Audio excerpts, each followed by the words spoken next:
Bakunzi ba Bwenge Media rero twongeye kubashimira mwebwe mukurikirana ibiganiro byacu, muri abantu b'ingenzi, ni mwe dukorera.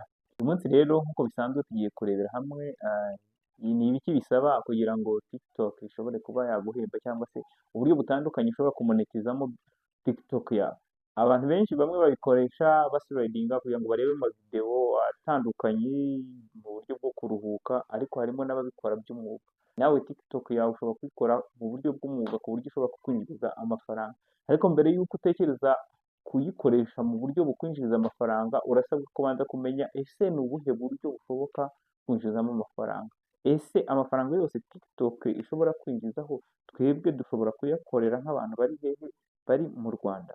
Ibyo bibazo byose rero wibaza, hari abantu ujya ubona live ukabona bashishikaye kwibaza ese aba bantu barimo bararwana n'iki? Bamwe rero ntabwo baba bafite amakuru y'uburyo TikTok ishobora kukwinjiriza amafaranga nubwo yaba makeya ariko akaza. Hari uburyo rero butandukanye TikTok yawe ishobora kuguhamo amafaranga, ukabanza kumenya ngo ni ibiki bisabwa. Mbere na mbere ugomba kuba ufite TikTok account, atari ukuvuga ngo ni application gusa, na account yawe nyine ikufungurijweho, atari ukuvuga ngo downloadinze gusa iri muri TikTok. Iyo TikTok yo yaba ari slidinga ireba amashusho y'abandi, urafunguza account yawe mbere na mbere. Numara kugira account yawe rero, hano tugiye kurebera hamwe aho nabiteguriye. Nateguye uburyo butandukanye TikTok ishobora kuguhamo amafaranga ndetse atari na makeya.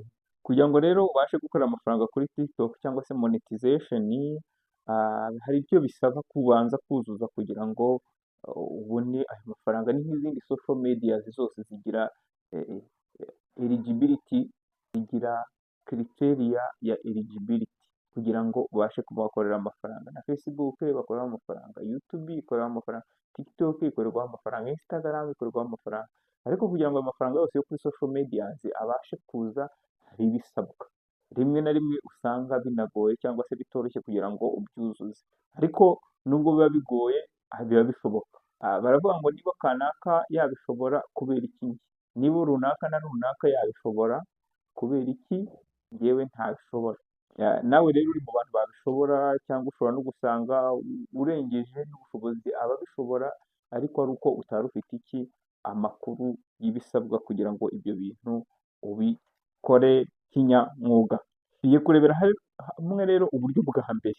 Uburyo bwa mbere, hari uburyo bushobora kwinjizwamo amafaranga hano mu Rwanda bushoboka, hari n'uburyo budashoboka. Hari n'uburyo budashoboka bitewe n'uko hari ibihugu byemerewe kwinjizwa amafaranga muri izo porogaramu za TikTok, ariko mu Rwanda bikaba bidakunda.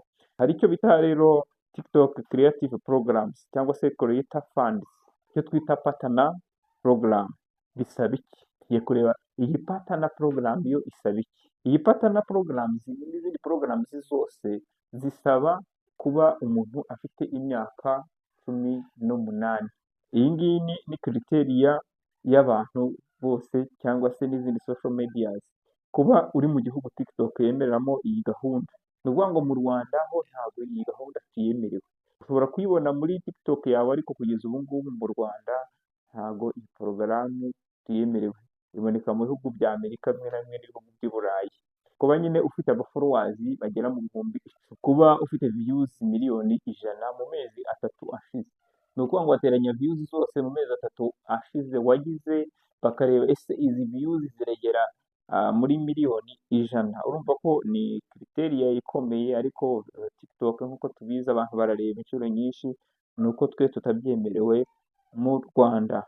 Kuba video zawe zirebwa neza kandi atari video ukura ahandi ngo uzane ushyireho, ari video z'umwimerere zawe.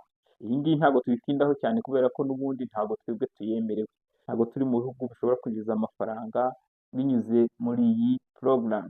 Hari mu Rwanda rero abenshi mujya mubabona live ukavuga ati umuntu uko ari kuvuga ibintu byinshi cyane, bamwe bari muri tumufate bari mu biki, barashaka iki? Ahangaha rero porogaramu ya kabiri niyo bita TikTok Live Gift.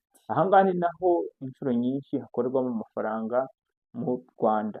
Ni ukuvuga ngo umuntu ajya kuri live, babandi bahuriye kuri live yawe ya TikTok, noneho bakaba baguha gift, baguha ama coins ashobora kubyara uvunjishamo amafaranga. baguha amantuza uvunjishamo amafaranga. Ah, bisaba iki rero nabwo bisaba kuba umuntu afite imyaka 18, bisaba kuba ufite abaforowazi bagera ku 1000. Umuntu wese ufite abaforowazi 1000 aba ashobora kujya live, ashobora kujya live agakominikana n'abantu bagiye batandukanye, ko bohereza amagifuti agiye atandukanye, kimwe n'uko nawe uba ufite ubushobozi bwo gutanga ayo magifuti, hanyuma ayo magifuti rero niyo abyara iki amafaranga. Hari kuba ashobora kujya live donc, hari ababibujijwe rero cyane cyane nk'abana batoya ntabwo bashobora kujya live, abana batoya se cyangwa konti yawe ifite donc ibihano bitayemerera kujya live, cyane cyane nka konti nshyashya. Abakureba live bashobora kuguha gifuti, donc ni ukuvuga ngo izo gifuti nazo ubwazo zigomba kuba zifunguye nyine, abakureba bashobora kuba bafite ubushobozi bwo gutanga iki gifuti. Niba ukureba nawe ubwe atari eligible mu gutanga gifuti, urumva ko iyo gifuti nta kuntu ishobora kugera gute, nta kuntu ishobora kukugeraho. Byumvikane ko iyo gifuti ntago uba uri buyibone. Aha ngaha rero ahenshi mu bihugu biri mu nzira y'amajyambere cyangwa ibihugu bya Afurika bakorera amafaranga kuri TikTok, ni ubu buryo bunyuzwaho. Hari iyo bita rero TikTok Creator Marketplace, ni aho brand zitandukanye zishobora kukwishyura, kampani zitandukanye zishobora kukwishyura kugira ngo zamamarize kuri content wowe wakoze. Nabwo bisaba kuba ufite abaforowazi 10,000, kuba ufite donc views nabwo 100,000 mu minsi 30 ishize, kuba ufite konte itarakoreshwa nabi, konte yawe nta bihano yashyizwemo cyangwa se bitagaragara ko iyo konte yawe ikoreshwa mu buryo buri illegal. Aha ngaha rero kampani runaka mushobora kuvugana cyangwa se zikakwapurocinga zikaguha amafaranga, zikajya zamamaza binyuze kuri konte yawe. Hari iyo bita rero affiliate marketing yo kuri TikTok ubwayo, muri TikTok shop.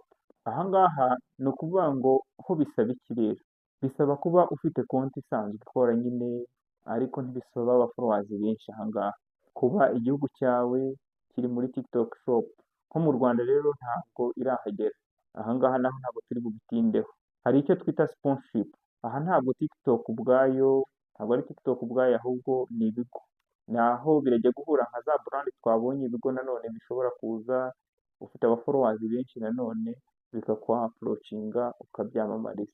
Hari inzira rero zigiye zitandukanye TikTok ishobora kuguhembamo amafaranga, kwamamaza bisanzwe, hari iyo live twabonye aho baguha amagifuti n'izindi donations zishobora kubyara iki amafaranga. Hari rero n'ubundi buryo ariko konti zo mu Rwanda zidafite, kubera ko twebwe tutabyemerewe, aho ushobora kubona amafaranga binyuze muri content wowe ubwawe wakoze, nk'uko YouTube ibigenza, baba ari amaviews umuntu yagize. TikTok rero nayo ifite ubwo buryo, ariko kugeza ubu ngubu ni ibihugu bigera mu 9 bishobora kwinjiza amafaranga binyuze muri views za videos wakeretinze kuri TikTok yawe. Aha ngaha rero nawe ushobora kuba wakoramo amafaranga binyuze inshuro nyinshi mu ma live ukora ndetse no mu kwamamariza company. Abibazaga rero bati ese TikTok ko mbona abantu bayishishikarira cyane, imaze iki, ikora iki, yinjiza amafaranga angana iki? Amafaranga ariho, ariko ntabwo ari ay'ubuntu, bisaba gukora, bisaba gushishikara, bisaba gushyiramo imbaraga nyinshi. Wowe rero wakurikiranye iki kiganiro cyacu uri uw'ingenzi, twabashishikariza gukora subscribe kugira ngo video yacu itaha ndetse n'ibindi biganiro byose dukora bizabashe kubageraho mu ba mbere, kandi muri ab'ingenzi. Wibuke rero gukora share ku bantu bose wifuriza gusobanukirwa cyangwa se batari bafite ubumenyi bwo kumenya ngo ese TikTok imaze iki, ese TikTok yakwinjizamo amafaranga angana iki. Amafaranga rero arahari, ariho, ariko birasaba kuyakorera, ntabwo ari amafaranga y'ubuntu ujyaho kuvuga ngo ubwo nafunguye TikTok nanjye ubu ngubu ngiye guhembwa. Hari ayo twebwe twemerewe kwinjiza, hari n'ayo mu gihugu cyacu dushobora kwemererwa kwinjiza. Cyaho rero muri ab'ingenzi.